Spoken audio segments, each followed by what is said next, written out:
很多人看到这张图，第一反应是他们领证了。白纱、婚戒、深情对视，配文写着祝陈思和翟一莹开启新生活，评论区瞬间涌进几百条祝福，还有粉丝专门截图跑去问经纪公司是不是真的。但今天我想聊的不是绯闻，而是一个更有意思的问题：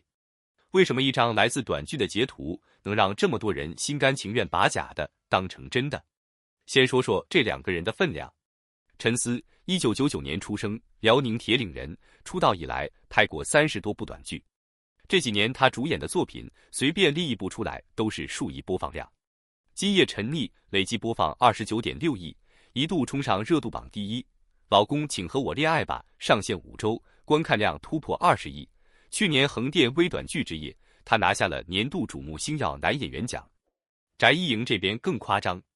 她是河南姑娘，去年11月，她一个人主演的新剧4天上一部，连续3部同时在热播榜厮杀。业内给她的评价是百搭体质，不管搭档谁，观众都能磕出真情实感。这种适配能力在演员圈子里其实非常稀缺，很多演员拍10年都未必能拥有。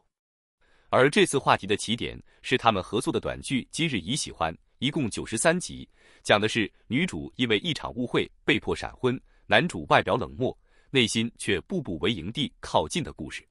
剧里有一场毕业典礼重逢戏，女主穿着学士服站上讲台，男主突然从台下冲上来，把她拥进怀里，两人漫步林荫道，一句我怕你留在那里，所以不敢问，把气氛推到顶点。这场戏后来被单独剪出来疯传，配上婚礼开启新生活这样的文字，彻底模糊了一件事：这到底是剧情还是现实？这才是真正值得深挖的地方。值得说明的是，目前没有任何一方就两人的私人关系做出过正式回应，所有的猜测全部建立在这张剧照和网友的解读之上，这一点本身就足够耐人寻味。先看这张图的传播路径，它最早出现在几个专门做短剧剪辑的账号上，标题清一色带着婚礼、爱情、新生活这类词。这类账号的操作其实有固定套路，截取剧中最有仪式感的镜头，配上极具暗示性的文案，再打上明星的真名，而不是角色名字。观众刷到时，第一眼看到的不是角色关系，而是陈思和翟一莹这两个真实存在的人。认知的错位就在这1秒钟发生了，而大多数人根本没意识到自己被悄悄换了一个语境去理解这张图。再往深看一层，这背后其实是整个短剧行业心照不宣的商业逻辑。短剧的生命周期极短，一部剧火不火，往往取决于开播头3天的数据表现。而制造荧幕 CP 是成本最低、见效最快的引流方式之一。剧组会刻意安排2位主演在物料里保持暧昧互动，剪辑团队会挑选最有张力的对手戏做成短视频素材，营销账号再接力放大，最后由观众自发转发，完成最后1公里的传播。这不是意外，而是一整条产业链协作完成的操作，从剧本到剪辑，每一步都有清晰的目的。翟一莹身上体现得尤其明显，她跟刘宇航合作过4部剧，被粉丝称为双语组合，跟柯纯合作过4次，被评价为纯影组合，甚至有人说这一对已经逼近前任文学的天花板。跟王浩真合作时，男主一句台词从我保护你改成我养你啊，直接把话题送上热搜。同一个人换一个搭档，就能呈现出完全不同的化学反应。这说明什么？说明这种糖感很大程度上是可以被设计、被复制的，它不是天生的默契，而是一种可以量产的表演技巧，加上精准的剪辑节奏，共同完成的效果。如果你也觉得这个角度挺值得琢磨，记得点个赞，让更多人看到这篇分析。我们接着往下聊。陈思这边同样如此，他跟余音搭档的《今夜沉溺》拿下播放量榜首，跟韩雨桐合作的《老公请和我恋爱吧》话题度持续5周霸榜，跟袁雨涵搭档时也被粉丝专门做了 CP 剪辑合集，同样收获了大量磕糖评论。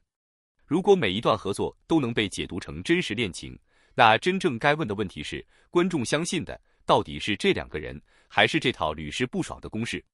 值得一提的是，这2年监管层面也开始注意到这类现象，相关部门推出了分类分层的审核机制，对内容营销的边界提出了更明确的要求。这从侧面说明，荧幕 CP 营销已经不只是娱乐话题，而是一个需要被认真讨论的行业现象。那么问题来了，观众明明知道这是剧，为什么还是一次又一次心甘情愿被骗？答案可能藏在情感消费的逻辑里。短剧最大的特点是快，几十秒一个反转，几分钟一次误会和和解。这种高密度的情绪刺激会让观众的大脑产生一种类似追剧上头的快感，而这种快感一旦和具体的两张脸绑定，就容易延伸出对真实关系的期待。心理学上有一个概念叫准社会关系，指的是观众会对屏幕上的人物产生一种单方面的类似真实友谊或爱情的情感投入，短剧的高频强刺激恰好为这种投入提供了最好的土壤。说白了，观众消费的不是陈思和翟一莹这两个人，而是他们所代表的那种被人深爱的幻想。截图里的婚纱和戒指只是把这种幻想具象化了而已，让原本抽象的心动变成了一张可以收藏、可以转发的证据。评论区聊聊，你觉得这种澡堂手法算是聪明的营销，还是对观众感情的一种消费？说真的，评论区两边观点都不少，有人觉得这是双向奔赴的甜蜜，也有人觉得这只是精心设计的商业套路，谁也说服不了谁。不过这种打法也不是没有代价。荧幕 CP 营销的边界一旦模糊，最先承受压力的往往是演员本人。观众一旦把角色关系当成真实关系，接下来自然会追问对方的私生活、感情状态，甚至去扒每一次公开露面时两人的站位和眼神。这种关注一旦超出作品本身，很容易演变成对演员私人生活的过度介入，而这份压力最终还是要演员自己去消化。放眼整个短剧圈，因为 CP 营销引发争议，最后不得不出面澄清的例子并不少见，这也是这套流量公式背后很少被摆到台面上说的另一面。从这个角度回看开头那张图，答案其实已经很清楚。它不是爱情的证据，而是一场精心设计的情绪营销。观众、演员、平台三方各取所需，演员需要热度，平台需要流量，观众需要一场不用付出任何代价的心动。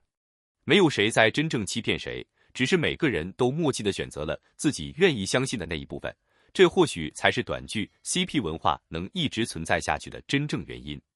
所以下次再刷到这样的截图，不妨先问自己一句，我感动的究竟是这两个人，还是这套已经被验证过无数次的糖分公式？这个问题没有标准答案，但至少下一次心动之前，我们可以多1秒钟的清醒，再决定要不要相信。毕竟糖可以是假的，但我们为它心动的那一秒是真的。我们下期见。